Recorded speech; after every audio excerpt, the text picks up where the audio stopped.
Here we go. And a one, and a two, and a three, and a four.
Hello, good morning, everybody. Okay, that's using the cover of my messy room. How are you? So funny. So I'm sitting here, I'm just like, hi God, da da da, and I hear a knock. I'm like, and I hear a few knocks, and I was like, I'm expecting a cake today to be delivered, but there's no way it's getting delivered at 8 a.m. And lo and behold, my birthday cake was delivered because it's tomorrow. And guys, it's the smallest cake that's ever lived, and I wonder if I can show. Let's see. Okay, big box, tiniest little cake. You see that? That's a tiny cake. That's like smaller than sweet and savory. Yeah. Okay, let me put this down. But I chose it was like $25. I was like, that's so easy. Like, I don't want to pay anything more than $25 for a cake. Well, I could, but in this economy.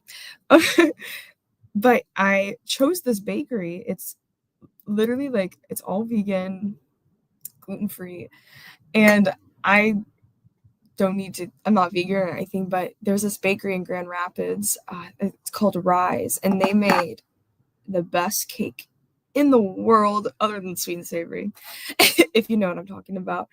And I've been chasing that ever since. And so I think it's like a chai spiced cake. So we'll see if it's close, but I don't even know. That's like a slice. Like, I don't know if I'm gonna be able to split that with my friends.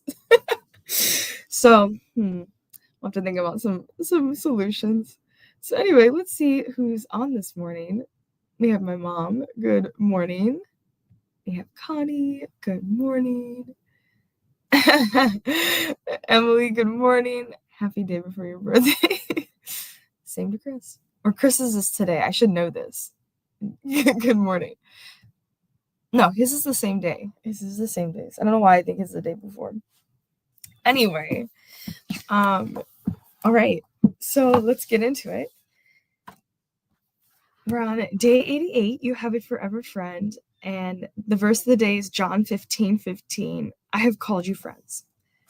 The devotion says, our lives are like paths, and sometimes we walk parallel to each other. And when that happens, we tend to think we stay side by side as friends forever. Then we come to an unexpected fork in the road, and God asks us to take steps in different directions. And over time, we discovered we're not as close. Confession, I hate when this happens. My natural tendency is to go back to the past or abandoning the road God has for me so I can get on the one he's chosen for my friend, or running ahead to where our paths might cross again. But here's the trouble with those choices. I would be following my heart instead of following Jesus.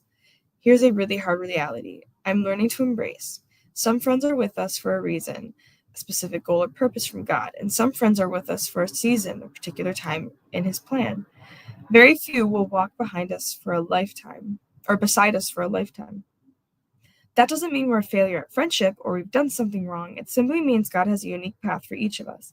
And yes, sometimes friendships drift through neglect or self-destruct because of unresolved conflict, but I found more often we have just completed the part of the journey God intended for us to share, and that's okay. The only person we must walk with us for a lifetime is Jesus. And as we do, we can trust that he'll bring a friend alongside us for a reason, a season, or lifetime in ways and times that are truly best. And our just for Jot is, God, thank you for being my heart's most faithful friend. And how has Jesus been a friend to you? Oh, Jesus has been a friend. I love telling Jesus stuff. I don't know. You just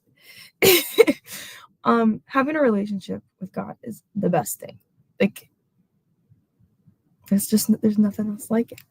And it's sad when you see people who just have the religion and no relationship, because you get to miss out on like a really, I don't know, just a really beautiful aspect of life. Like, I know because I'm sure because we have God in our lives, we see life so differently, and like we see the little things so differently. And I think that's just beautiful. And that's one of the reasons why people are drawn to us, because we have that perspective, because Jesus is our friend and we bring him alongside us. So that's those are the thoughts. And then, okay, yes, just so we're all clear, Chris Conley's birthday is tomorrow. Yes, sweet and savory hat. Yeah, guys, I want to hunt down. Okay, don't want to hunt down, but I want the owners of Sweet and Savory. Yeah, they made the best cakes ever, and also there's no cakes in New York that taste like sweet and savory cakes, and will forever be haunted. I saw on Facebook, because I was looking at one point, I was like, maybe they posted the frosting recipe just once. They haven't. So if you see one, let me know. But anyway, all right, that's all I have. Tonight, I have a new roommate of the last few months, and we've actually become pretty like close friends. I was just with her at like an art opening for the Brooklyn Museum last night, and her parents are coming in town, so we're going to Francis's Tavern tonight, and that is where George Washington gave his his departing speech. Oh, there's a specific word for it, but I can't remember because I haven't had coffee yet. His farewell toast or something. And I always wanted to go. Apparently they have like his teeth on display, and not that I want to see, actually. I don't really want to see that, and I don't even know if that's with his teeth, unless it's like the wooden ones. But very exciting. I love history, so it's super old, and it's like lit by candles, and yeah, really cool stuff. So anyway, that's all I have for today. Have a wonderful weekend. My verse of the week is, to be fair, I haven't had one, and that's because it's been a little busy. And Thank you, Emily, for covering yesterday. So anyway, all right. I love you all. Let's go be the hands and feet of Jesus. And I will see you next week with a verse. All right. Bye.